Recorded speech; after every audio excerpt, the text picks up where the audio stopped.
Hello and welcome back to episode 7 of the ID Boxing Podcast with me, your host, Rob Tebber. As always, please like, comment and subscribe. Turn your notifications on for more boxing content. Now that's out of the way, we have a packed weekend to review. I am joined by none other than Mr. Barry Jones. Such an idiot. Look at him. There we go. Oh, that's what it is. You have a trick with that. I've seen you do press-ups with a It's pint. impressive. With a pint, like, yeah, very good, right, yeah, yep. But we don't have time to talk about that. I'll do it right now. Hang on, wait there. We're joined by Mr. Andy Clark, chaps. Busy weekend of boxing. Not as busy as it has been, but plenty of action nonetheless. Andy, going to come to you first. We're going to start at the big boys and work our way down, I suppose. Joe Joyce versus Zhilei Zhang. Well, I think we all kind of sat here last week and we spoke about the dangers of Zhilei Zhang, and I think we saw that on Saturday night at the Copper Box Arena, didn't we? We did, and we all got it hopelessly wrong in terms of our predictions, as did most people that I spoke to during the course of the week. We weren't the only ones. It's great being wrong. We've said this many times before. Seeing something you're not expecting to see, that no one's really putting in the script, is great. It's one of the best things about boxing in particular, but just sport generally. And Zhang was absolutely terrific.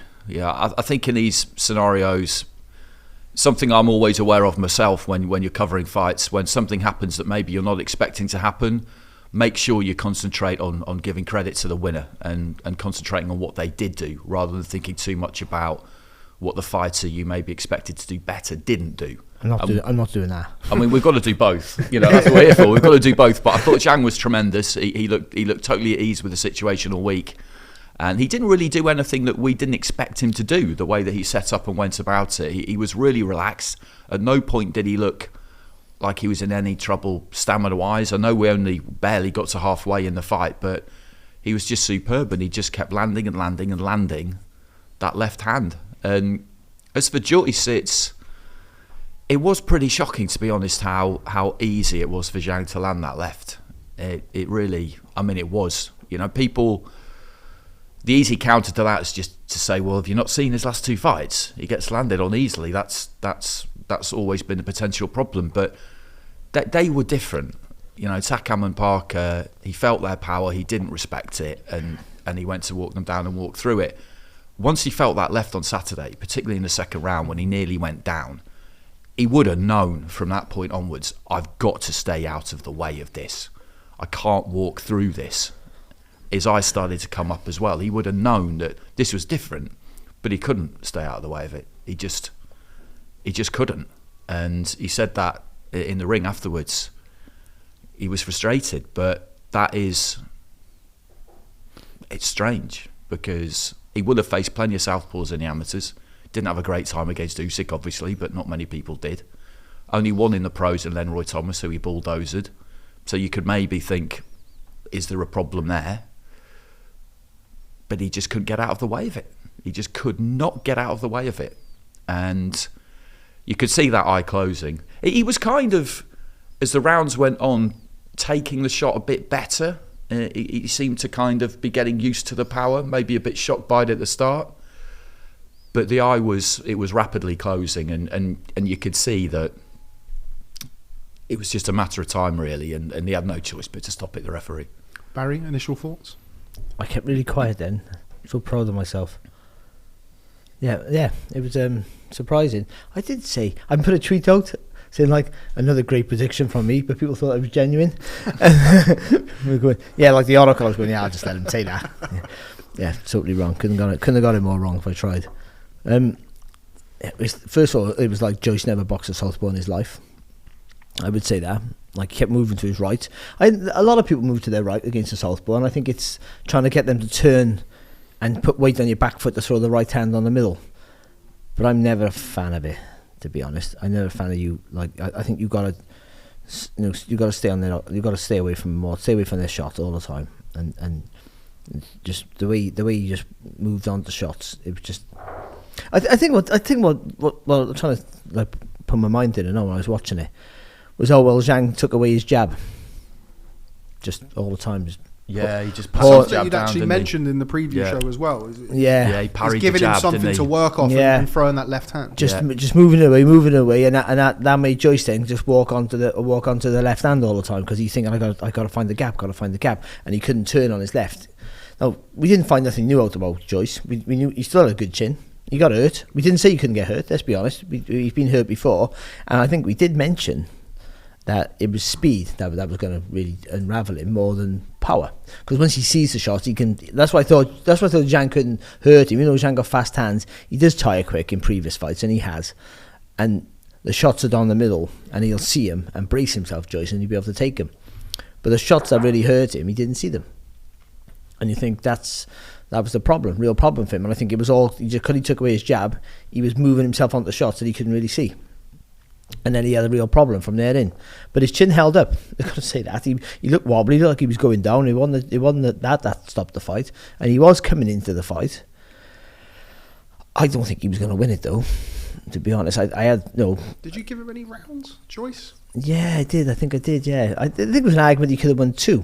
I think a strong argument he could have won 2, because it was a lot like the Hrgovic fight, I thought, where indifferent, because I don't think he was as effective as Hrgovic actually, but he's doing all the work, but all the quality in every round came from Zhang. I mean, and massive quality, and there was such a disparity in the quality of the work, and then I understand why you always have to go with the guy who throws the better punches rather than the guy who throws the most punches. Though I was the guy who threw the most punches, not the quality punches, so I tend to want to edge towards me, but still, even if your punches are not really heavy, they have to be effective, and none of Joyce's were effective, almost none of them, and every punch that Zhang landed with was effective, so that's why he was winning the rounds where some people were saying, Joyce outworked him, but there was no effect. And the scoring shots, technically scoring shots, but again, because boxing is subjective, it's a scoring shot with a jab worth more than 3 heavy shots.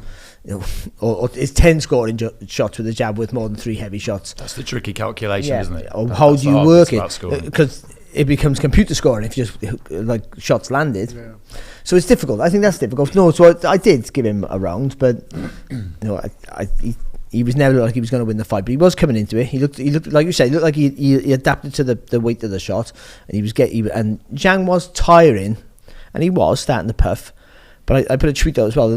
There wasn't one moment in that fight, not 1 second, that he looked panicked or worried. Yeah. No, not at all. He just knew he needed to keep landing that left, didn't he? The fifth, he kind of looked like he was maybe taking the round off a bit, but he probably still won it. Yeah. Because he just slid that left hand out and just kept landing. The difference between him and Hrgovic is that, Joyce and Hrgovic, that he knew where Joyce was all the time.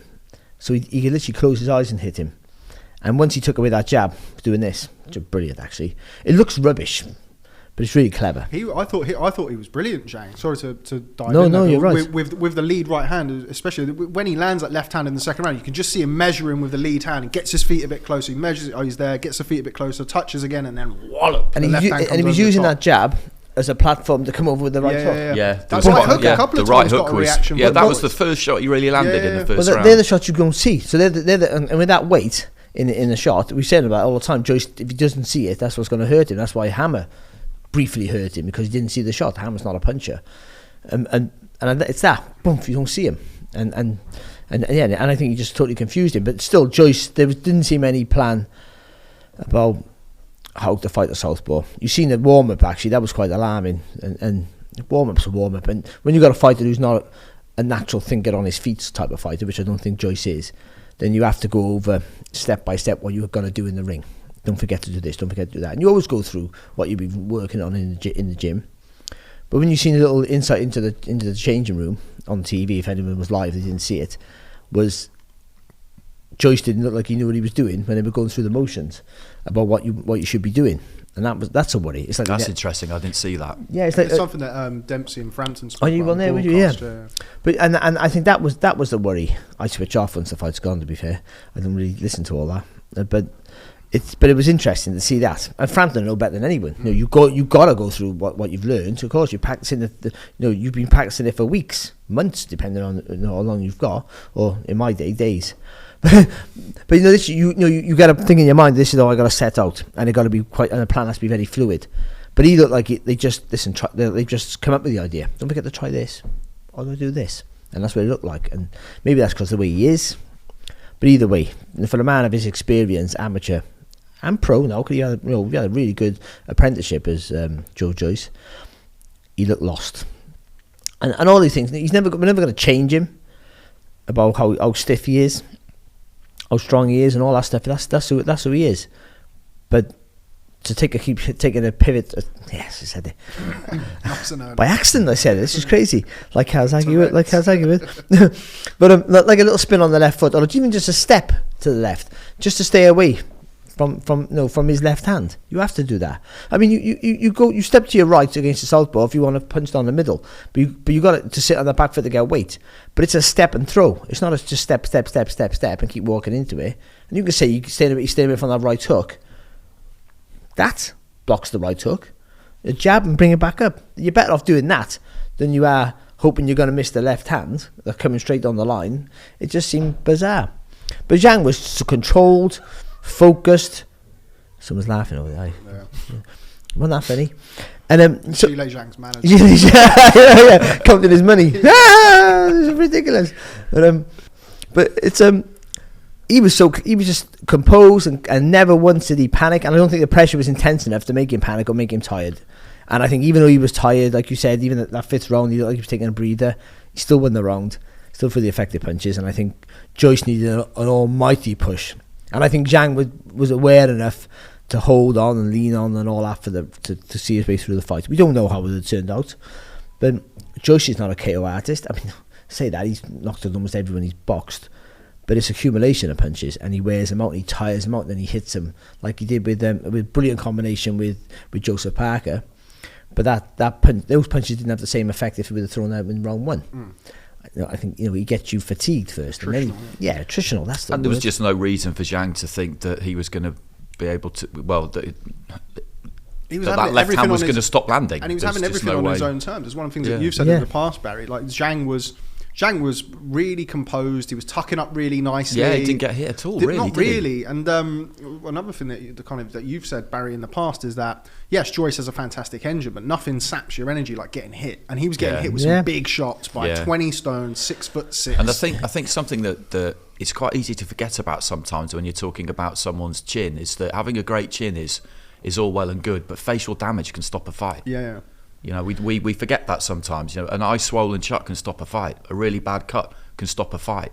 It doesn't mean that your head's scrambled and you're about to go down, but it's enough. Yeah, it's one of those. I put out a tweet about it when I said that. And again, it's sort of, we know that Joe Joyce has got a great chin, but anybody can be hurt. We saw him in the second. I think he was hurt in the first round, buzzed in the first round. But the second round, he was really hurt. And then from then on, it kind of felt like. It's almost strange because you're waiting for Zhang to slow down and Joyce to do his thing, and it never really came. Okay, he was getting more into the fight, but it never really looked like there was going to be that momentum shift. And Zhang, as much as I think towards the end of the fifth round, he sort of slowed down a little bit, still having everything his own way, still landing I didn't give Joyce a round. I gave all the rounds to Zhang. I felt like the clean, hard, effective punches came from Zhang.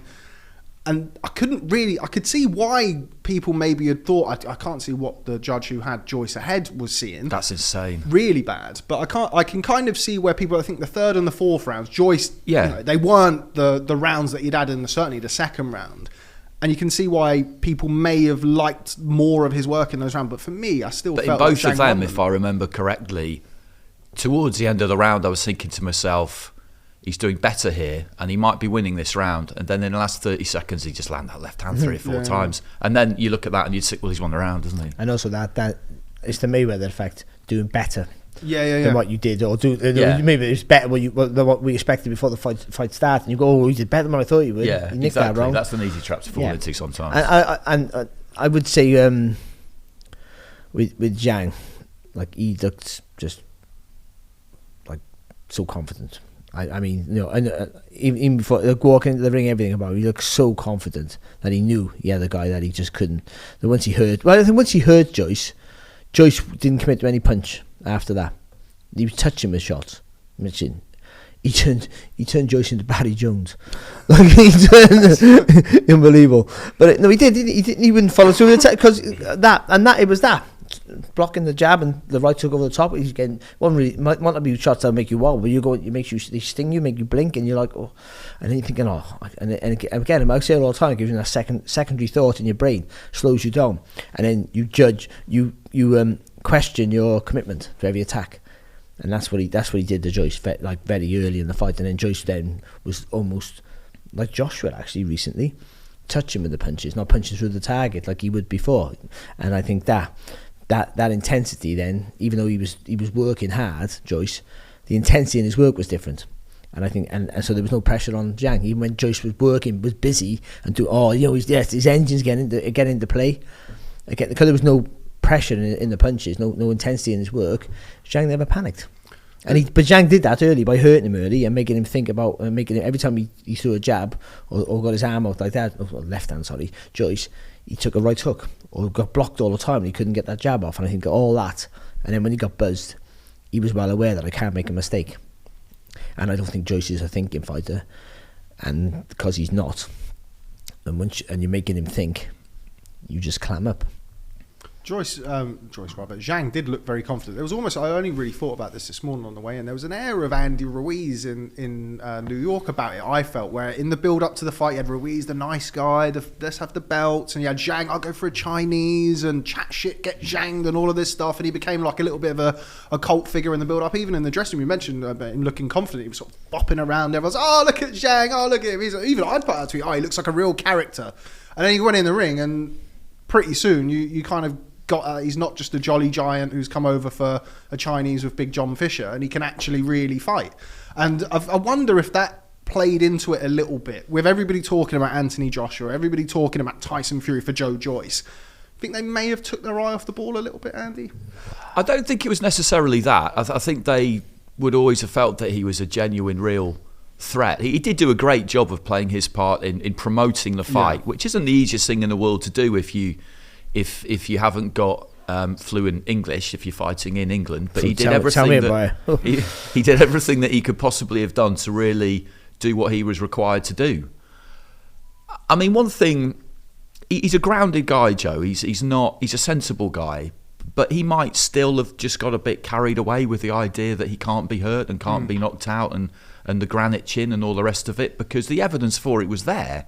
It doesn't mean that overnight you turn into some kind of blithering egomaniac, but he might just mentally have thought, yeah, maybe that is a thing. Maybe I really can't be, because, I mean, look at all these punches that have been landed on me. And then all of a sudden, it turns out not to be the case. I mean, I think that was probably more of an issue for him, maybe. People yesterday were throwing the weight out there. He was a stone lighter, but he could have been 5 stone heavier, and it wouldn't have stopped that eye closing.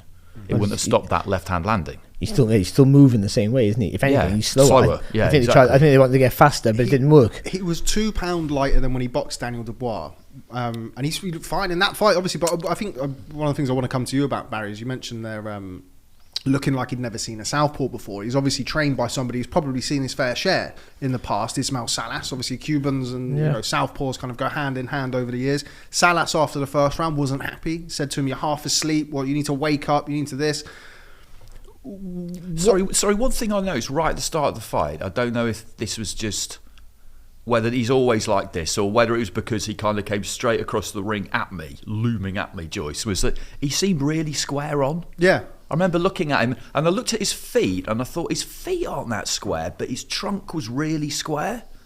And I just said it immediately in commentary, but I couldn't work out whether more so than normal or not, but it just struck me straight away that he just looked really square. There's something that Enzo Macronelli said today on Twitter. He said he was square on. He was kind of, again, what you've said, it looked like he'd never faced a southpaw before. And it's kind of like trying to work out, was it him just being asleep at the wheel in the first round? Is it something that they've not prepared for in camp? We've seen on Twitter, Joyce's management team and the people said, of course he had southpaw sparring, of course he was sparring people. I don't think anybody believes that he didn't have southpaw sparring. But what is that, Barry? I mean, is it just... You can teach a fighter something for months, and in the gym you can get in, fight night you can't, because you got to adapt to what you're doing in the gym in a pressure situation. And sometimes you just revert back to type under pressure. When you're tired, all those things, under pressure mentally, but under pressure physically, whatever, you just revert back to what you do, your natural state, whatever that is. I mentioned this about Joshua weeks ago. His natural state now is to protect himself, but he used to be a bit more destructive. So when things don't work for you, when things don't work, and that's the thing. If Joyce is landing with a jab, things are starting to work for him. Or even if he's just not landing with a jab, if he's making Zhang move onto his right hand by throwing that jab, then he builds in confidence. He maybe gets more side on. Maybe he's starting to step to the right to throw the right hand, not just step to the right to take a shot. That's what was happening. But when things don't work and you start to panic, you forget about what you've done. You just do what you do naturally, because you don't have to think about what you do naturally. It just flows. But you have to make what you do in the gym a natural thought. You have to make what you can't do it solely, but you have to try and make it an instinctive thought. And that's repetition. That's why when you first start boxing when you're a kid, most of us, you're shadow boxing. You're in the mirror. Well, you've been training kids yourself now. It's in the mirror, hands high, elbows tucked in. You're looking at yourself for a reason, because you have to know what you have to look like, what you have to do. And then the footwork is simple. So you do all that stuff until it becomes just a natural process. And then you don't have to think about it. Then you move on to other stuff. And I think but that takes time. And that's the worry. And I don't think, also some fighters get it quicker than others. Some fighters don't panic under pressure. Some fighters can adapt quicker because they can process more information while they're in a live situation. I don't think he's one of those fighters who can do that, which is no matter. So then you just dine out on what you're good at, because he knows I can walk through everyone. Let's be honest, he didn't know, he got buzzed, but he didn't get dropped. He almost did, to be fair. But and it wasn't the chin that let him down. Let's not forget that. The chin saved him, because a weaker chin than his, and that fight was over early. Absolutely true, yeah. Massively early. So, it didn't let him down. His qualities didn't let him down. But also his flaws were massively exposed. That robotic thing that everyone says he has, but it's okay, because it doesn't matter, because that robotic thing makes him a machine that walks through you and tires you out until it doesn't. So that's something else. Nothing's a problem when you're winning. It's only a problem when you lose. All your flaws don't matter as long as you keep winning. Yeah. But we all know his flaws, and he knows his flaws, and you can't reinvent the wheel with everything. Let's be honest. And I never thought, like, Salas is obviously a fantastic trainer. He trained lots of great fighters, but there's no movement in his work. I don't know what. He's no more athletic. He has no more better lateral movement than he ever has. He's still robotic. He's still stiff. So does he need someone like Salas? Yeah, I mean, I'm not saying like Salas. No, of course, yeah, I understand what you're saying. He might be better off with someone who just trains like. He'll be with Sugar Hill next week, but he just needs to be solid with his work and keep his shape. But I mean, he squared up. Enzo Mac's right, and you're right. He squared up and he just made it an easy. He made an easy target, which he always has been, even easier to hit. He made an easy target, but I think one of the things that I was surprised about is I expected the jugger jab. I expected the jab to get. He was a lot more defensively responsible when he boxed Daniel Dubois. He was a lot more wary of the power. Yeah, but he's up against a guy who's an orthodox fighter, and he's more than that. He's up against a guy who's almost as robotic as he is. No disrespect to Dubois, he's a good fighter, but I mean that's the truth. With Zhang, who's a massive lump, is more fluent, faster hands. That's the truth. Much faster hands. So you have to train and adapt for that, which I'm sure they did. I don't know, I've never trained a fighter in my life, so what do I know? But I mean, it didn't look like. That's what I'm saying. But Zhang was you've got to give Zhang his credit. He went out, they took that jab away straight away. The jab's always a hard punch to land with the southpaw. That's the truth, because just the way they're lined up, and you've got to come over the guard. You got to get your foot in the right position to throw over their lead. But stepping to the right and trying to land the jab against the southpaw is almost impossible, unless you've got a massive reach advantage or really fast feet, which he has neither one of those. So again, I mean, he had a bigger reach, but not massively bigger, and he hasn't got fast feet. So you've got to throw the right hand, but you've got to take the foot on the outside again. You've got to square Zhang up, not square yourself up. I think that's what he's trying to throw that right hand and step to the right to throw it. But what he did there, by stepping to the right, he didn't step across and back to keep himself on the back foot, but almost a little bit side on. He just stepped right across and squared himself up, trying to get the angle to throw the right hand, but then just making himself a bigger target to hit. I think the point you make about things going wrong from the start and reverting to type is a really good one, though, because that is what happened. You come out with a plan and things went wrong immediately. Yeah. And then it's a really long way back. I remember after 3 or 4 rounds just saying, it's not that Joyce can't get back into this and win this fight, but if he's going to do this, he would be doing it the hardest of hard ways, because he's not all of a sudden halfway through going to suddenly work out how to slip that left hand and it's going to stop landing. That just wasn't going to happen. No. But yeah, when things go wrong immediately. And especially when it's power based, not just being outboxed, which he was being outboxed, but power based. When you get hurt, if you just get caught with a great shot and you get up and all the other shots not really hurting you, then you can focus back. You can get your focus back relatively quickly, I think, if you recover. But when all the other shots you feel the power and you get really rocked with a lovely combination, then it's hard to recover because you do panic about. You are thinking, I can't get caught again. Even he's thinking, I can't get caught again now. But then not having the physical attributes to keep yourself safe, which he hasn't.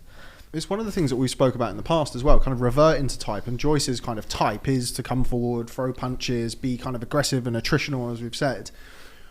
In the back of his mind, when he gets hurt in the second round, surely then, I mean, it was kind of going to come on to what next for Joe Joyce after that. And we kind of spoke about it with Sebastian Fundora. Like, once Joyce... You're better Fundora. Yeah, I'm sure he will. He'll probably have a height disadvantage against Sebastian Fundora. But when kind of what you've always done or reverting to type is kind of coming forward, putting the pressure on, and you're in with a guy who can really punch, then like psychologically, it's been very interesting to know what was going through Joyce's mind at that time and how he's going to be next time he goes in there when he thinks, actually, I can be hurt. I can be badly hurt by a guy. Yeah, it's exactly. Rebounding from defeat is such a fascinating thing. He is a very grounded guy, like I said, and I think it will have crossed his mind. Maybe it's something he's even contemplated, thought about. Some fighters do. I'm probably going to lose at some point. How am I going to handle it when it happens? You don't want to think about it too much, but it's something I've talked to fighters about every now and again. I had a chat with Denzel about it, Denzel Bentley, after he lost to Felix Cash, how was it? And he said, well, it's something that can always happen. You don't want it to, but it can happen. I remember talking to Sonny Edwards about the same thing. You might think with him that he would be of the opinion that I'm never going to lose a fight ever and retire an undefeated legend, but he just said, I've thought about it and how I would handle it if it happens, and I know if it does happen, more likely when it happens, it won't derail me, it'll be fine. That's how it happens. But exactly. But I like to think that Joyce would be of a similar nature, but at the same time, I mean, he took a sustained beating on Saturday. It wasn't close. Nothing worked. Nothing worked. And it won't have been like he was thinking to himself, like I said at the start, when he felt that left hand and he would have felt the eye and he would have felt his knees dip a little bit in the second round, he wouldn't have been thinking, this is fine, I can just keep walking through these. He would have thought, this needs to stop happening. This left hand needs to stop landing. But he just couldn't make it happen. And at the end, I didn't hear the BT interviews. I'm sure he said a similar thing to us as he said to BT, but you could hear the frustration. He just said, I just couldn't stay out of the way of that left hand, and that was it. Barry, how do you feel, or if we spoke about it with Fundora, we spoke about it with a lot of fighters in the past, kind of coming back from a loss, and not just a loss as you've just mentioned there, how he lost. Do you think that's going to bear any impact on him moving forward, being kind of the unrelenting juggernaut, can't be hurt, everyone has a plan until they hit me and nothing happens, and then he gets hurt, and then it was an injury that caused a stoppage, but I certainly feel like it was probably headed towards a stoppage anyway. Yeah, I lost one fight and I retired, so I wouldn't. Congratulations, Joe. Have a nice retirement. But I would boxer. And I've said this before. I say it all the time. Boxers are the biggest liars because you lie to yourself. Because what you have to do, the thought of defeat, the thought of getting beat losing is the worst feeling in the world. And in on a one-on-one sport, especially when it's combat sports, boxing, then it's worse. Because you're usually getting beat up when you lose, or punched in the face, not nice. So that fear of losing sometimes is more powerful than the thought of winning. Do you know what I mean? Like that spurs you on and makes you do things that you would never do because you don't want to get beat. Or you react is you lie to yourself. So he'll forget. Like I would think, if he wants to carry on, he'll forget about all that he was getting beat, that he was hurt numerous times, and just remember. My chin held up. It was the eye that stopped. If it wasn't for the eye, I would have worn him down in the end. And he might have. I didn't see it that way, but he might have. And like as all boxers do, we're a little bit delusional, and you have to get that train of thought to go back with a positive attitude to training again. But you still, But an intelligent fighter, surely, even though with all a little bit narcissistic, I think still has to realise, but there's a warning sign there that I can't dine out of my chin forever, because it's it's starting to crack or a bit. Zhang's a massive guy. Come on, there's no anyone can be knocked out. You know what I mean? Like, that's kind of what we were talking about in the build-up. The fact that okay, he's got a great chin, but With anybody speed. can be hurt. Anybody can be. And I do feel like he can achieve that balance that Barry's talking about, though, given what he's like as a person. That yes, you can say to yourself, the chin did hold up, and he is a big puncher, and I got caught clean, but. Yeah, that's what I can't get hit that often by someone like him. Because we've seen the eye can swell up, or I could get really badly cut, or he might catch me on the ear or slightly around the back of the head. And he spoke about that during the week, about that being a potential danger. That you have to pay attention to the but in that sentence. There has to be one, otherwise, if he goes in with him again, and I'm sure we'll talk about whether he will or not, the same thing will happen again if that second half of the sentence isn't there. Barry, we saw the Parker fight was a great fight. I mean, Parker, okay, he didn't hurt Joyce, but he landed his fair share. Takam the same, Christian Hammer, we've kind of seen it throughout Joyce's professional career. Of course, he boxed at a very high level for a few years for many years as an amateur as well. Could we be seeing the fact that, an accumulation throughout his professional career? Could we? I know obviously Zhang's a big puncher anyway. There's nothing to say that even with that they wouldn't hurt him. But could we potentially be seeing that now for Joyce? I think we could, but I think he's stepping up in levels now. Yeah. Dramatically. He's had one of the hardest apprenticeships in boxing. Let's be honest, he really has from day dot. And so I think and he had to because of his age and time wasn't on his side, but. He's stepping up in levels now. Like Zhang's a big lump with fast hands and a southpaw. Like, why would you fight him anyway? To be honest, it makes no. I love the fact that he did, but if you're his manager, why would you go near him? It's because no one wants to fight. They almost They realise they've had to force Joyce in a position where people can't avoid him. But now, I don't know who he fights next, because who wants to fight him? I mean, did you see enough cracks in his armour to think that another fighter could walk through him? Did Daniel Dubois think, I could beat him this time? Maybe he did, but he doesn't do what Zhang does. Maybe Dubois beat Zhang. I don't think so, but he does. He's not a southpaw with fast hands who takes away your jab really well, which is what Zhang did. So I think with Joyce, there's a worry for Joyce now, because he has to win every fight. He has to force people to fight him, because no one wants to fight him. Even though I think Tyson Fury beats him, I think Usyk still beats him. I always thought that, but they'll be more confident now. But still, I know it's a hard fight, whatever happens, because the way he approaches his fights, the way he puts pressure on the size of the man, physically, everything about him. So he's going to struggle to get a look in now. Joyce. He has to take the rematch, I think. I know people will look at it and just think, oh, that's a terrible idea. It is a terrible idea. But in terms of the landscape of the heavyweight division, what else is he going to do? He can't manoeuvre himself into mandatory position via the IBF or the WBA at the minute. He goes into a queue there, if you like. He can regain that berth with the WBO if he can win a rematch. It's a massive if, and he wouldn't miss his place in the rotation. So given his age and the time he's got available to him, I don't think it's a good idea to take that rematch, in the same way that I didn't think it was a good idea for Joshua to take the rematch against Usyk, although we always knew he was going to, and I understood that he was always going to.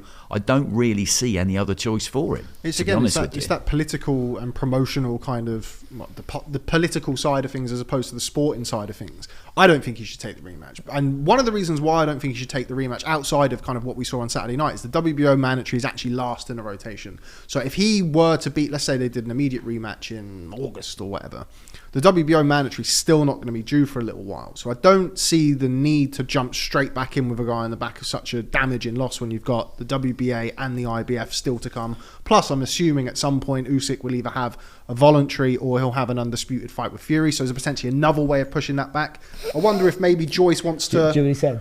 Yeah, Fury. Dreamland, yeah. I wonder if maybe Joyce fights an Otto Wallin or somebody like that to try and get used to a southpaw. Okay, it's not the same dimensions, not the same power, but it is a southpaw. You mentioned there about him not looking like he really knew what to do with a southpaw, but it is something that you can, I guess, kind of sharpen your tools against, probably without the danger of a Zhang punch, punching power wise.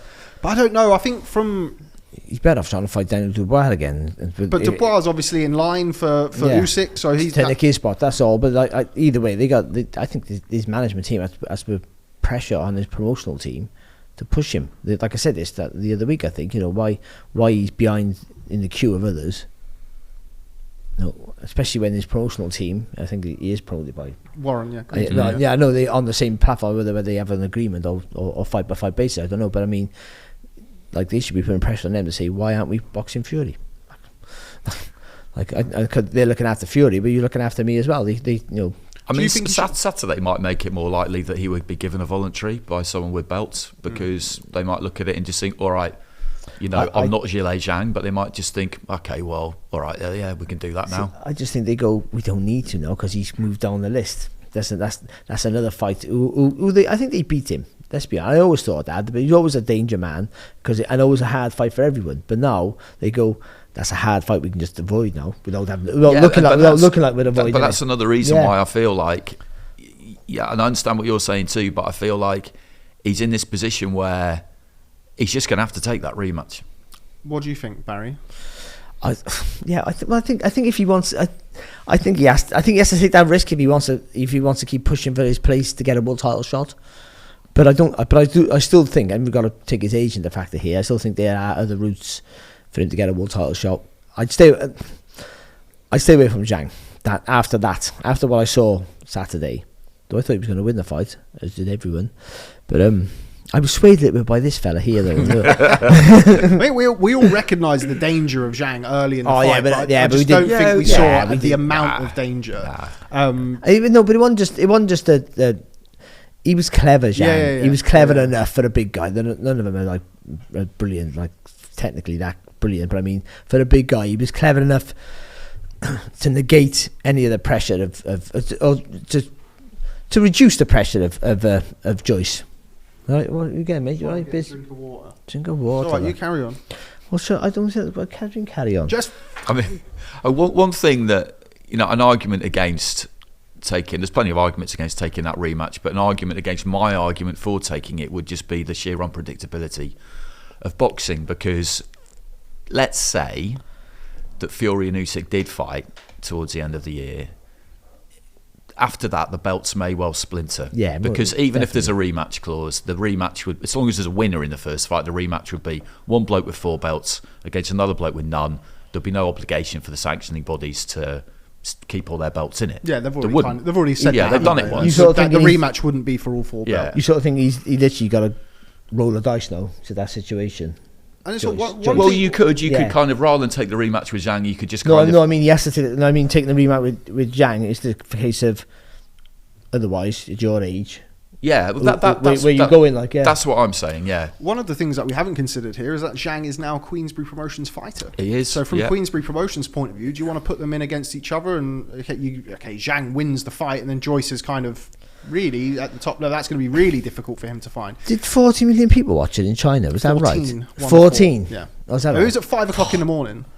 Which is, I mean, we're going to. Yeah, but they're all up training. Eh? We're going to come on to that with Zhilei Zhang next. But yeah, from Joyce's point of view, I mean, Dillian Whyte was there at the weekend. Okay, he doesn't now have the WBO interim title for Dillian Whyte, but that's still a big domestic fight. That's an easy sell, yeah. Okay, not one that I would particularly want to see, but Derek Chisora's there. I mean, he knows calling out Zhilei Zhang, but that's been a fight that's been discussed over the years. Joyce versus Chisora. I'm sure if there was money there, they'd do that. But from Queensberry's point of view, I mean, they've got.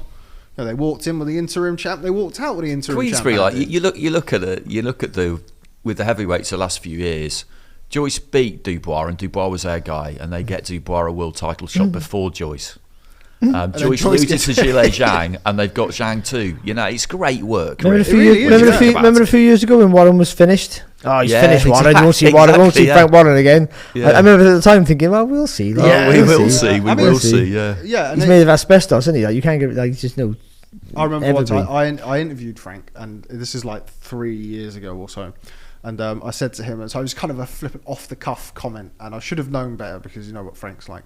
And I said, So, people have said, Frank, you've had more comebacks than Sinatra. And he said, comebacks? He's like, I've always been here. What do you mean? And I was like, yeah, good point, Frank. But it's true. Absolutely. They've got Furies, they're widely considered as the number one heavyweight in the world. You've got Dubois, who's going to fight the other heavyweight. And then they've got Joyce, they've got Zhang. Well, he focused on heavyweight. He had a good little stable, but he realised, I got to focus. And he took a gamble with Tyson Fury. It's a massive gamble. But Warren loves it. When it comes to fighters, Warren loves a gamble. He took a gamble on Joe Calzaghe. Because Joe, as good as he was, couldn't sell any tickets, and TV won the fan base, and he had to force him, Sky, and listen, this kid's going to be it. He's going to be the one. He believed it, but he took a gamble, and it pays off. And sometimes he loses, but more often than not, he wins. But he took a gamble on Fury. One of the best moves he ever made, because he just went. Even Naz took a gamble on Naz, back in those days. I know he wasn't the first one to have him. Barry Hearn had him first, but I mean, to push him onto ITV. He said to ITV, didn't he? You could have him for free for the first one because you'll pay for the second one. Yeah, exactly. Yeah, you know what I mean. But such brilliant stuff. Yeah, but but just the size of him and everything. You know what I mean? Just and just everything about him was. He wasn't selling thing. You wouldn't traditionally, because all that flamboyant stuff wasn't really adhered to back then, but. But now with Fury, he gambled on Fury massive. But what he's realised, and what we all realised, but he got there first. Just built a heavyweight camp first, and everything else will just follow the place. Because this is BT have stayed with him because they got heavyweight. This is where all the pay-per-view is. Sky with Anthony-Joshua. Listen, without Anthony-Joshua, Sky might not even stayed in boxing. Yeah, who knows? Let's be honest. That pay-per-view revenue stream is boxing can only do that. No other sport does it. And if we discount wrestling, because it's not really a sport, it's an totally entertainment business. But I mean, boxing's the only one that brings in extra revenue. And it attracts other suitors, because I mean, we all know the story that Eddie took the DAZN execs to AJ Klitschko and said, "This is what I can do," and they were like, "Okay, brilliant." I know that Frank, the Discovery guys were at Fury, Dillian White, it would have been, and they're looking at it and just thinking, we'll have some of this. Yeah, we'll have some of this, and that's what it's about. That's boxing's like Barry says. Boxing's amazing for that. You look at something and just think, oh, okay, if we can do a couple of these a year, and you can do a couple a year if you've got Tyson Fury or Anthony Joshua. You could with Joshua. He's maybe not the same now, but Fury is. Yeah, for sure. It's as simple as that. We've done what we always swore not to do and spoke mainly about Joe Joyce. So let's move on and talk about Big Bang Zhilei Zhang, the new money fighter in the heavyweight division. Andy, let's assume or let's suggest that the Joyce rematch doesn't happen next for whatever reason. Who would you like to see Big Bang Zhang in with next? I mean, these are quite. It's quite tricky, isn't it? Because he will have to wait. Other things could happen with the belts, as we discussed, but he will have to wait. I mean, what I'd love to see happen is him just go back and have a fight in China. Yeah, the Burt has got to be, hasn't it? His next fight's got to be back in China. And it's going to have to be one that he's definitely going to win. But at the same time, when you look at the list of candidates outside of that top 5, which you would have to now put him in probably top 5 or 6 definitely, because he dislodged Joyce, and most people would have had Joyce at number 5. What are the enticing fights really outside of that top? Hergovich. It's never going to happen though, is it? So with Hergovich being IBF mandatory, that's not going to happen. Is interesting because Hergovich has come out and he's slagged him. Frank Warren's this, and he'll fight him. He'll go over to Beijing and do that. So obviously Hergovich is the IBF mandatory, which he got by beating Zhilei Zhang in a very close fight. And why would he risk that fighting Zhang? So here's my thought on it. My hot take on the situation. So when Stephen Fulton had 2 mandatories, Danny Roman became the mandatory challenger for the WBC and the WBO. Zhang beats all them, mate. Now, what about Filip Hrgović versus Zhilei Zhang in a rematch, and the winner becomes the IBF and WBO mandatory? Takes a mandatory out of the rotation. It's a great fight. It's a natural fight. It makes sense. It makes money. That would be good for the division. And it takes a mandatory out of the. And now the heads of the sanction bodies meet together. They do these things. They try and kind of for the betterment of the sport, or whatever you want to call it. It has happened. Yeah. That to me, it almost makes too much sense to do something like that. Yeah, I guess that's why I didn't really think of it. It didn't really have a joint mandatory, and you could and give him a new belt for it as well. The WBO IBF. The WBF. It'd be brilliant. Yeah, I know that would be the ideal scenario. I struggle to see it. It's not impossible. I struggle to see it. Because neither of them are next. Like the WBA, you could have Usyk fight Dubois, do the WBA mandatory, whatever happens with that. And then the IBF is called next, which would be the winner of Hrgovic-Zhang 2 in the Bird's Nest. 30 million people watching in China. Both get paid a load of money. They're both, Hrgovic is really keen to... I mean, he won the fight, but we've seen in the past, he wants to kind of rubber stamp it, he wants to knock him out, he'll go to China and knock him out in 6 rounds. It kind of makes a lot of sense to do that. And I thought the first fight was a very good fight. It was. It was a terrific fight. With a controversial ending. So... to me, that would make a lot of sense. Barry, what about you? What fight do you want to see next for Big Bang? Yeah, I don't know. You lost me. Like I haven't got a clue what you're talking about. Where does he go? That's the thing. What I'd like to see and what we're going to see is two different things. I think the Hrgovic fight. Forget about the all promotional stuff. I think that would be the ideal fight for him in China to get his revenge. That way you would feel, but I don't know what's available. There's no one available, is there? Because like you said, no one's going to take the opportunity to fight him now. Who's got a decent standing? So Daniel Dubois in the same promotional camp. You think what a great fight that would be, home or away. But he's not going to fight him because he's in line for a shot. At the ones you can rule out, Dubois because he's going to box Usyk, so you can rule those two out. All the interesting ones then, really. Fury's available. Is he? Yeah. George Warren said after the fight that you could do if not the rematch, then you could do Fury. The promoter said that. Okay, but he promotes. Fury is available. He doesn't have a mandatory. Usyk has mandatories coming out of his ears. I wouldn't have necessarily thought we see Joshua versus Zhang. Can you? By the way, people were suggesting Zhilei Zhang as a comeback opponent for Anthony Joshua not too long ago. Can see why that didn't happen this past weekend. Big, horrible, aggressive southpaw banger. Fury Zhang do anything for you, Barry? Yeah, it'd be a good. I don't think it'd be a good fight actually. I think Fury'd have to box differently. I mean, revert back to the old Fury a little bit more. I think, but I think Fury still beats him. Fury Ruiz not was comfortable. That's the other one that's been talked about for Fury. Yeah, Fury Ruiz, but now Fury Zhang's in there, and I think the Ruiz fight probably stylistically for Fury is an eeasier fight. I think with Fury though, he won't. But if he goes to Beijing, as I said, the Bird's Nest for $50 million to go and fight him in Beijing. No, Fury won't go to Beijing. No, I don't see that. No chance. He wasn't going to go Saudi, was he? So he's not going to go Beijing. Because I guess, and maybe he's right, he thinks he doesn't need to now. You've got to come to me. That's what he thinks. And understandably he thinks that. But he thinks, I'm the number one. So like, you come to me, I don't come at all. He said that to Usyk, who's got 3 of the belts, and that means he's not ahead of Fury just because he got more belts, but still, the closest he got to his equal on paper is Alexander Usyk, and he still said, you got to come where I go. I think if the fight could have been made in Saudi, I think they would have done it there. But it could have been made, couldn't it? I don't know the ins and outs of it, but I think there was lots of money on the table, so it seemed, and everything looked like it was okay, but they don't want to, you just keep people just moving the goalposts to their advantage. I understand that. I don't care about that. But we all talk about the business side. I don't give a shit about that. I mean, he won't fight Zhang. He won't go to China and fight Zhang. He won't be scared of Zhang because Fury on his day beats everyone, I think. But I think Fury's in a position now in his life where he's just thinking, I don't need to take a risk anymore. I'll fight whoever at the end of the day. But ultimately, I just want the biggest fight for the biggest money. And I want the easiest fights for the biggest money. I think he'd rather take 2 easy fights for 25 million each than take one really hard fight for 60. I think. I do.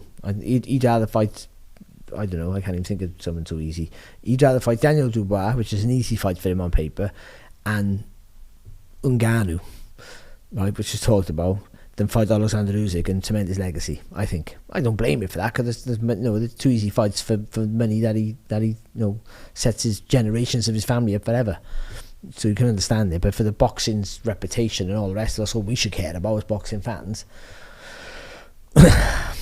They should be forced to fight each other. Or what's the point in having a world champion belt? What's the point of the belt? If they can't force you, if there's no honour in defending your belt or no honour in defending your title or status as the best on the planet. I know money and it's a business and all that, but we as fans, we shouldn't give a shit about the business. That should be irrelevant. It's not irrelevant, but it should be first irrelevant. And we're all like defending people for what decisions they make regarding on the business. That never happened before because we weren't privy to negotiations of fights that might happen maybe in the future and all that crap. We shouldn't care about that. People should be villainised for not fighting each other. Forced. Listen, I'm not saying my generation was any better than this one because it started in my generation more than anything. That's when it really blew up. People avoiding people because there's more opportunity to do so. But I think to be an all-time great, or that's where you want to be, I don't know whether he gets that, but I mean, to be an all-time great, you've got to fight the best people on your weight. And you have to. And if you don't, and you take the money, well, good for you. I don't blame you for that. But don't go crying when people don't regard you in the same breath as Lennox Lewis and others like that. I'm not going to go. I feel like I'm digging Fury out here, and I'm not, because he's been fantastic, and he is the best fighter in the heavyweight division. I think so. But he absolutely has to fight Usyk. I think he has to go down in history. It was Joshua for a while, and I mean Joshua's fault. I don't know whose fault that was, but I mean they have to fight each other to cement their legacies. I think as being, I hate the word legacy, but it's true, as great fighters, and I just don't see if he doesn't fight him how he does that. The Wilder fight's tremendous, and I'm a massive fan of Fury, like his ability in the ring. He's the most adaptable heavyweight we've seen for so many years, but he won't go in the same breath as all those other greats. You're right about the conversation. He'll be the best in his era with a huge question mark. Yeah, you're right about the conversation about the business side of it, and the reason we discuss it is because we know more now than we've known in previous years about what's going on behind the scenes, and we'll get explanations from promoters about why this makes more business sense. And Fury can say, well, you know, if you were me, would you take a kind of wage cut to take this fight just because everybody wanted you to? But the flip side to that is, I understand all of that, but if you don't do it, this is the price that you will pay, which is that people won't talk about you in the way that you want to be talked about. Logic and money and all the rest of it, that doesn't influence that take or that opinion. Not for the fan. Doesn't. But also you've got to understand the boxer's point of view. And of course. I think the problem we got with the sport is, and I want boxers to win loads of money. And you want every boxer to win millions if they can, but they're not. Most boxers are earning peanuts, and the big guys are earning stupid amounts of money. But like, I think boxers, big name boxers, are getting paid too much for fights that are not worth it. So then when you get a fight that's worth it, they want more than what it's worth. It makes, you know what I mean? Like I said, go back to all-time Spence and Crawford for prime examples. I said this the other week. Crawford got so much money for boxing at Venezia, and he's going to want too much for boxing Spence, and that fight might never happen. And I'm not blaming Crawford for it, and that might not be the issue. But either way, that's going to be a stumbling block for sure. Because then Spence going to go, I want the same what he got, and then all of a sudden, then you've got two fighters who want $30 million or whatever between them, and the fight won't generate that. Yeah, maybe it does. It just kind of feels like at the minute, and I'm sorry, I've got to say this, like with heavyweights, they're already rich. They're already mega rich. Like, and I don't know what money's. I never had money, so I don't know how much is too much.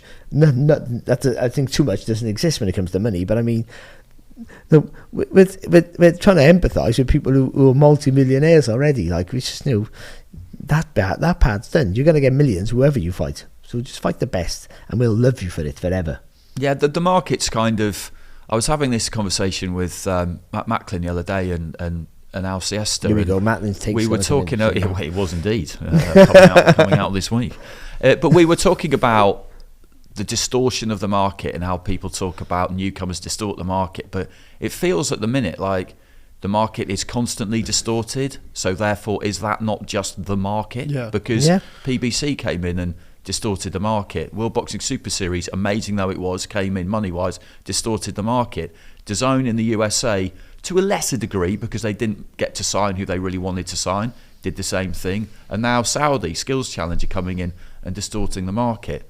And it's happened in the past as well. You know, I'm reading Russell Peltz's book at the minute, and they were referencing Muhammad Ali Professional Sports and Harold Smith in the early 80s when he'd embezzled millions from the Wells Fargo Bank, and he came in and distorted the market. But if someone arrives every 2 years who's going to do it, that's then just the market. It's just a volatile market, and it always has been. Right, we're going to have to move on because we've got a few things to catch up on. Before we talk about Joe Cordina, everyone's favourite Welsh super featherweight, Let's talk about this past weekend. Current Welsh. Yeah, of course. Oh, yeah, current. No, that's sorry. okay. Because you've been only covering this sport for the last 2 years, anyway, haven't you? Let's talk about Moses sycophant. Itauma this past weekend. Quickly before we move on, went the distance with Dovbychenko. Andy, what did you make of his performance? Yeah, I thought he was good. I liked it. I liked Dovbychenko as an opponent. I've seen him a bit, not loads. And you look at the resume, the most relevant fight was his last one, Jose Larduet. 8 rounds he did with him. Former Cuban #1 at super heavy. Saw him in WSB a bit. Andy Ruiz type fighter, build wise, but also in the way he goes about it. So I thought if you could do 8 with him, then I thought he probably could take Moses a distance. Although I did fancy him to get the stoppage when I was watching the second round, because he really shut him down. He landed body shots and Dovbychenko just stopped throwing, and it started to look a little bit like the kind of beat down that Itauma would put on people when it got out of the first round in the amateurs, where because you're that accurate, your opponent just gradually stops throwing and gives up. But Dovbychenko's an experienced guy and was hurt, but just took that round where he didn't throw a single thing and then managed to get through the rest of it. But I thought it was good, yeah. I thought it was a good match for him, good variety, good everything, really. Dovbychenko wasn't really capable of hitting him, but that's not his fault. 6 rounds after 2 30-second blowouts was just what the doctor ordered, I think, really. Barry, good for Itauma's development, I thought. Yeah, I think so. Yeah, it looked like it was going to be an early finish, to be honest. But then you come up. What's good for him is that it shows him that not everyone falls over, and everyone gets flustered. I think sometimes when you like as Andy was saying, when you throw with power and accuracy and good variation, some fighters just get flustered and look for half looking for a way out. And Dovbychenko didn't. He's strong, durable. Wants to finish the fight because he wants to box next week probably, but either way, he knows how to survive, and he gets used to the weight of the shot quite well. What's good for he's a real talent. He's brilliant. He's absolutely brilliant. But let's hope they just shut up with that Mike Tyson stuff now. Let's hope they just treat him like a potential world class prospect. Say all that. This kid could go all the way. Say all that. But all this pressure about trying to beat that record, which he might very well do. But let's worry about that when he's 6 months from that record and see where he is then. Maybe try and build him towards that. If that's the plan. If that's the plan, that is the plan. But you're building him up there, and people are expecting something better. That was a good performance. He got criticised for that. He didn't stop that kid. Yeah, he's not going to be the next Mike Tyson. I already saw it. People, he's hype job, and he's the latest this and that. Yeah, one of the things I was most impressed with when he came into kind of rounds 5 and 6 and stuff like that. I feel like he showed some maturity in there and felt like, okay, these guys probably not going to go. So one of those are going to box, and he stayed on the outside, and he showed variety in his game. He's brilliant, which is kind of what you want to see when you hit somebody and they don't go anywhere, rather than you just kind of, okay, well, I'll hit him again and keep doing he showed a lot of variety to his work that we he wasn't disappointed by not getting the stoppage. And stylistically, he's not the same as a Mike Tyson. So some fighters but Tyson might have got him out of there because the way he fought was just all aggression. He got to pull forward. He would push right through you. Itauma, he's a bigger lump, but he's athletic and beautiful in his work. Listen, for the size and the upper body movement that kid has, if he was going in the way he's going and keeps learning, he's going to be hard to beat. He's going to be really hard. He's going to cause people problems. He's going to cause real stiff, big heavyweights who are just powerful with good technique and good structure. What you need is a heavyweight. He's going to just crucify him. Can I say that? Yeah. But he is. He's going to. They won't know where he is half the time. But the way he fights as well, he's going to get tagged, and we haven't seen that. All those things. You can't box with your hands down, close to the target. We just bring him up, but I mean, still to keep that movement, you got to have your hands quite low. He is going to get tagged when he gets up a level. But he's a kid. I think not the same because Hughie Fury's doesn't look like he's not the same talent. But Hughie Fury turned pro too young and had some good fights, and he boxed that Andrei Rudenko. I think he took his unbeaten record over in Monte Carlo, I think it was. But that was it. He's ready to go. He was too young. He hadn't matured. And look at him now. He's still a good fighter now, but no, people have written him off completely. But he's still young enough to get there. He's still maturing. This kid's got so much maturing to do at that division. You don't hit your peak till you're in your 30s, early 30s. That's the average for them. And in this day and age, maybe that's mid-late 30s now. But like to get him there now, yeah, Jim Pro's too young, I think. Like he could have been probably the Olympic gold medal, maybe. I think the uncertainty over Olympic boxing didn't really help in that regard. He's yeah, got Delicious Ori ahead of him in the queue. But no, I agree. When fighters turn over without any senior amateur experience, I'm not a fan. I'm not a fan of it because at some point, we all know about the sparring and that's great. But the reality is that the first time he does get hit clean in that professional ring, it will be the first time he's ever been hit clean by a man with no head guard and a 10-ounce glove. Yeah. And we don't know what will happen. Yeah, and that's still to be seen. I mean, obviously, look, they've got him out very, very quickly. I mean, he was saying about a hand injury in the second round or the third round, they were saying afterwards. So hopefully that's not too bad, and he gets back in the ring nice and quick so he can continue. Yeah, the plan for this year was they've had the 2 4s, then 2 6s, then 2 8s, and then maybe move on to a 10 by the end of the year. Francis Warren at the press conference, it did play down the whole Tyson thing. He was just listen. This is the plan. This is what we want to do with him.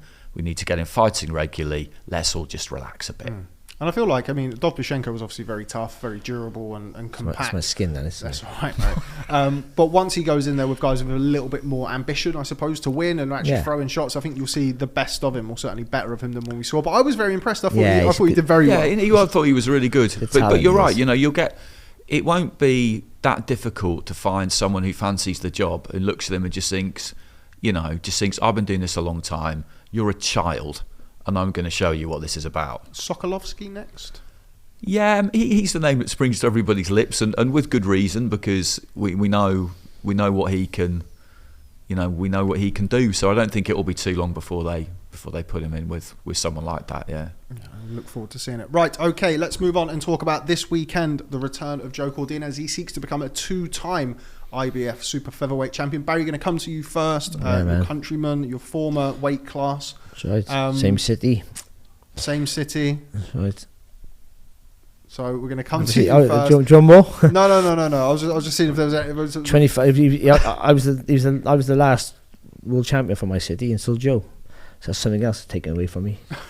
People are just so selfish, aren't they? Yeah. Similar good looks. Good looks. Well, back then, I was not a bad looking. Well, that's what I'm saying. No, actually, not back then. Not back then, because when I was Joe's age, I'd been retired 6 years. He's like 31, isn't he? Barry, going to come to you first. Hairier chest. Oh man, I'm like very much so.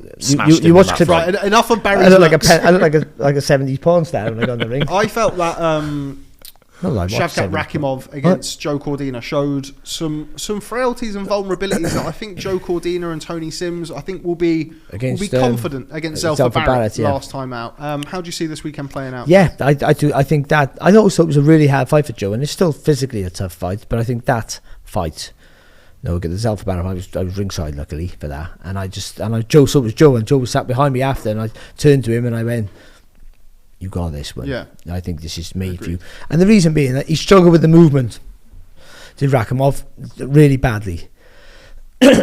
But Joe's a smoother mover, so he won't tire as quickly as a Zelfa Barrett will. Zelfa was boxing well. He got caught on the temple, I think, and he lost his balance totally. But Rakhimov, I've seen Rakhimov look better than that. You've got to give Barrett his credit and say, no, you couldn't cope with the move. But I've seen him cut off the ring better than he did against Barrett, and he'll have to be that with Cordina. My only worry for Cordina is he's never been in a war of attrition because he hasn't had to. And Ogawa was meant to be that test for him, and it turned out not to be because he knocked him out with a great shot. So he still hasn't, even though he's been a world champion, he still haven't ticked that box yet, how he reacts when he's getting things not working, he's getting caught hard, and that might happen in this fight possibly. And my other biggest worry, and the biggest one, is Joe thinks he's a puncher now, and he can punch. He's shown that. That was a punch of all punches last June. But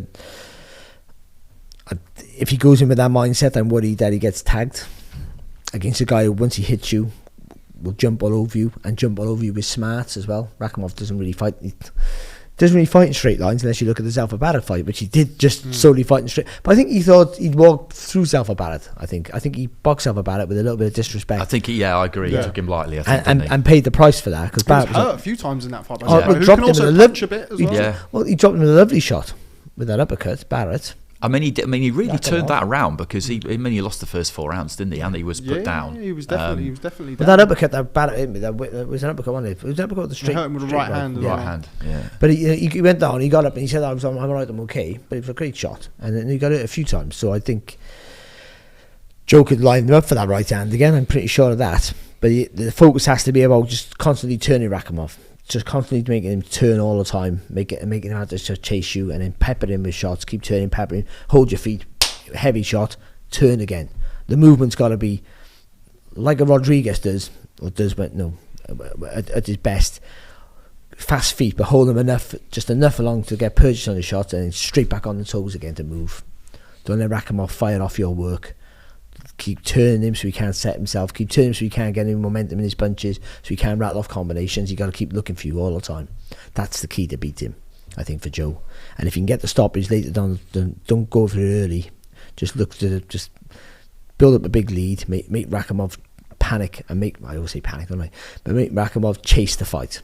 And when he chases the fight, he'll make more mistakes. He'll square it. He squared up when he got it with that uppercut against Barrett. He squared his feet. I think, and Joe will make him do that if he can build that lead.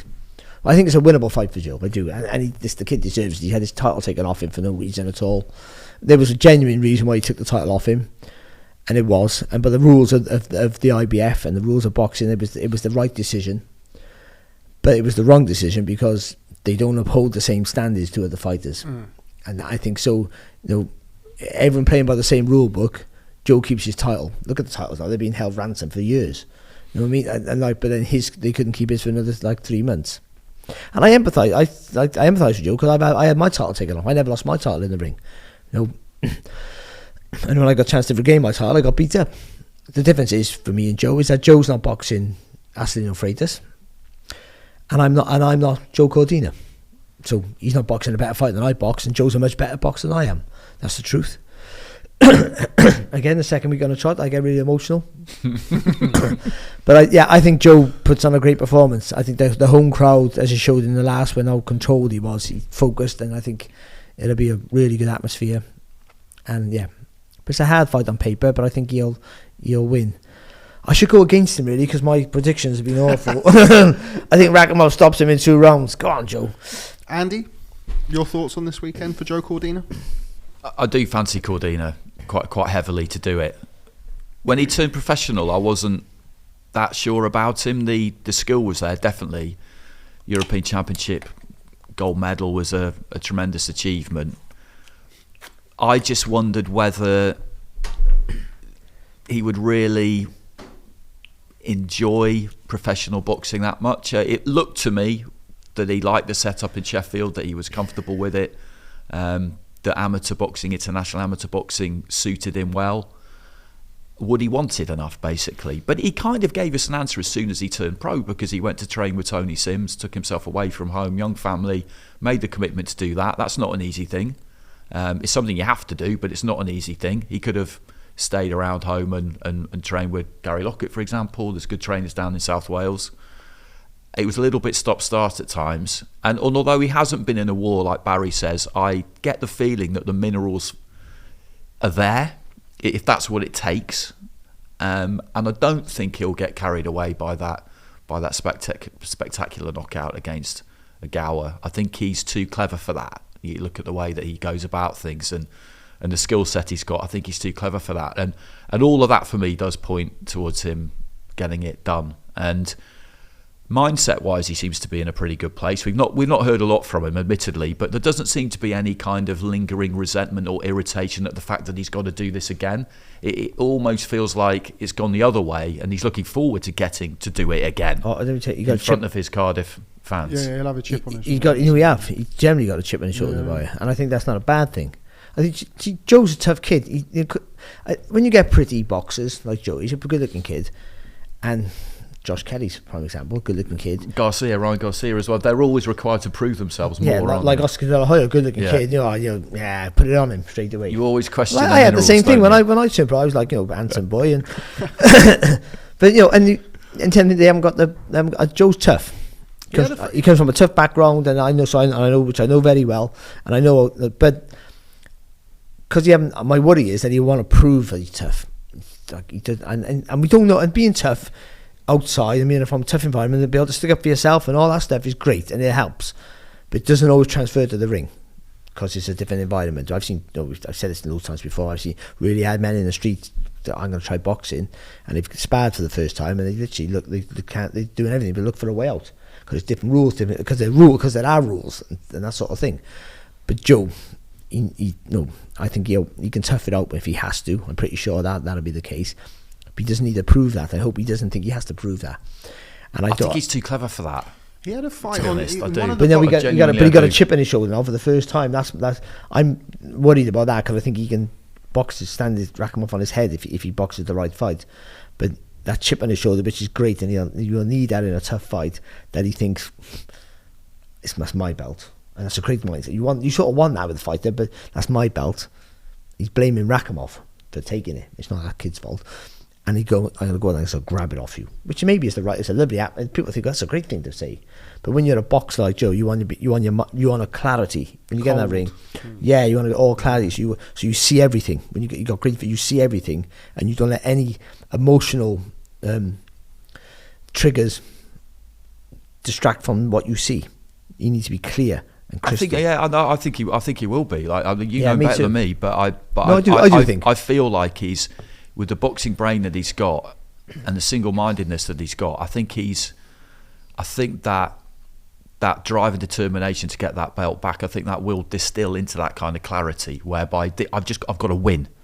I have to win. I've done this once. I've got to do it again, because this is where the money comes now. When you defend the title, maybe you try and unify.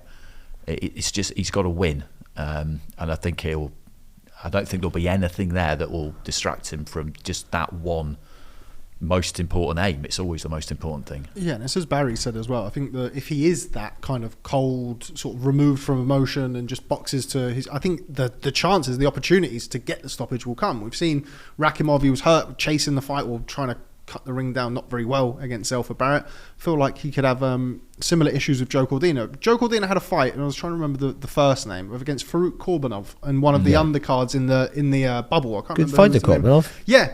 And he had to. That was a majority decision, which I didn't think. I thought Cordina won clear enough, but he had some moments in that fight where he kind of against a non-puncher though. That's what I was trying to say. So yeah, you're right. I was thinking that as well against the was it a Spaniard? Who was the kid he boxed? Enrique Tinoco. He boxed before that. The guy in Liverpool. That was in Monaco. He beat Jordan Gill. Who was the guy he boxed in Liverpool not too long ago when Conor Ben beat Miko Hernandez? No, Joshua Hernandez was in Eddie Hearn's back garden. I remember before then everyone saying, well, this will go a few rounds, and he knocked him out in the first round. The lad that. So I thought he boxed really well, Joe, but again, he didn't have things his own way. He had to sort of be patient and work things out. And so you've had those fights where not everything goes perfect for him, so he's had to adapt. But we haven't seen him take a great shot yet and be shook up, and Rakhimov potentially can do that. See, Rakhimov, you look at Rakhimov against Zelfa Barrett, take that one fight, and Joe doesn't get beat by him. That's where I would see that. But I do think before, when Joe was boxing Ogawa, when he beat Ogawa, I thought Rakhimov was a harder fight on paper than Ogawa. I thought Ogawa was a danger with the power, and I was worried about that. If Joe gets tagged, what's going to happen? But as the rounds went on, I thought Joe was going to have a fast start. Not the start he had, but he was going to have a fast start, not a fast finish. But I thought, well, at some point he's going to get hurt and see what happens there. But I thought Rakhimov will close the distance quicker and better all-round game than Ogawa for me. And I thought it was a harder fight. His first defence was going to be a harder fight. But when I saw him against Zelfa Barrett, I thought, Joe doesn't beat that. Because Zelfa did so well, but like Joe can do what Zelfa does. But Joe's bigger than Zelfa, by the way. He doesn't look like Zelfa got those big shoulders, but Joe's massive for the weight. Yeah, he's only boxing lightweight when he's not a super featherweight Joe, no chance. Like he's like actually disguising himself. But again, I like that throughout the course of his career. He started at super feather, then he went up to lightweight, didn't he? Then he came back down again. And again, I like that because it would have been easier to stay at lightweight, but I think he realised, well, I can do super feather. I need to buckle down and do it. So he did it. And the opportunities were there. At lightweight, he wasn't going to look in, was he? True. The quality was there. You have the box. You have the box 2 world level fighters just to get an opportunity to box for the world title. Whereas super featherweight was an easier route. So, and if you could make the weight, you take it, of course. And also because we're from different ends of the city, just to take that best super featherweight away from me was that all the motivation he needed, and he did it. Right. Sorry, bro. Before we wrap things up and talk about this weekend with Gervonta Davis and Ryan Garcia. British lightweight title fight, which I'm sure you've got a keen eye on. A rematch. The first fight was very good between Gavin, Gwynne and Craig Woodruff. An all-Welsh affair, Barry, for the British lightweight title. How did you see that one playing out? I thought the first fight was a really good fight. I'm glad it's in Cardiff because the first one was in Bolton. Yeah. I mean, plenty of sense that, didn't it? But yeah, that's a great fight. Yeah, it was a good fight. Yeah. See, I thought Gwynne's engine, like Woodruff's been fantastic. Woodruff, because he's really been matched really hard. Never looked like a kid who was going to do anything, but just buckled down. And he pushed Gwynne. And to be honest, maybe he thought he did enough just to nick it. To be fair, but it was a close enough fight. I think Gwynne just might get it right this time, to be honest. All I would say is that Gwynne's work rate and toughness doesn't intimidate Woodruff, who's seasoned in many ways, I would say, and tough himself. But it'll be a good fight. It'll be a great fight because I think it plays out similar to the first one because neither one can adapt that well. I'm just slagging them off here. I mean, no, but their styles, their styles, yeah. So and they complement each other well as well. Exactly, yeah. So it makes for a great fight. So they both have the same game plan. They just try and be more forceful with it. And I just think Gwynne can just maybe up the gear a little bit more than he did in the first one and just sneak home a win this time. But it's that sort of fight. But I do think that he has a little bit more in his locker. But I'm not confident about it. Got to be honest. It's a good fight. I'm looking forward to it. Really am. And it's what you need for an undercard. It's ideal. Title fight. And also in Wales as well for all things. It's fantastic. It really is. It may not be the chief support. I don't know. Maybe they've got Sandy Ryan for vacant world title, and then there's Zelfa Barrett as well. Jordan Thompson versus Luke the Duke Watkins as well. Zelfa Barrett got a hard fight. But we are going to move on because we've got to talk about this weekend. Before we do that, I want a couple of predictions from you fine gentlemen for this weekend. Shavkat Rakhimov versus Joe Cordina. Andy, going to come to you. 2-time for Joe Cordina? Yeah, Cordina points. Yeah, same here. Points. Okay, I think Cordina gets the stoppage, but we're all always wrong, so we'll look forward to seeing that. Okay, that's all we've got time for this edition of the ID Boxing Podcast. Thank you to Barry Jones and Andy Clark for joining us, and we'll catch up with you next time.